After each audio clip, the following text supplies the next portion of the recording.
is that right now he's on death row. His clemency petition has to be put in any time. And we all know that Singapore rejects clemency petitions without considering it seriously. Since 1998, no clemency petition has ever been granted by the President of Singapore. They reject all. I think Mr. Ravi knows all about that. He works in that system. So the clemency the likelihood that Nagaenthran will be saved through the clemency process is slim. So that is why we are calling upon, firstly, our government to make serious and urgent representations to Singapore that a Malaysian citizen cannot be executed when he is suffering from mental disabilities.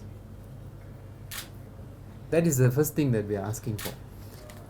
And the second thing is, we are calling upon Singapore not to execute a person who is suffering from mental disability. This is in breach of all known international legal norms. They have no excuse for this. To do so, if Singapore continues and carries out what they intend to do, they would be descending into barbarism. There's no other word to describe it.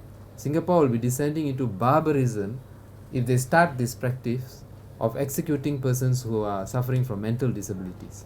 We hope that they will see sense and set aside or overturn the death sentence against Nagaenthran Dharmalingam and let decency and justice prevail. So I have taken this on board and studied the case carefully, and I've drafted a memorandum. It's an ICJ, International Court of Justice memorandum, and I've submitted that memorandum on 16th July to Datuk Liew Wee Kiong, who is the Deputy Minister in the Prime Minister's Department for Legal Affairs of Malaysia. And my ICJ memorandum is basically this. I'm not asking the Malaysian government that they must do this or must do that. I'm appealing to the Malaysian government's conscience and also to study the memo carefully for their consideration as to what they think is best in the circumstances of what I have highlighted in the memo.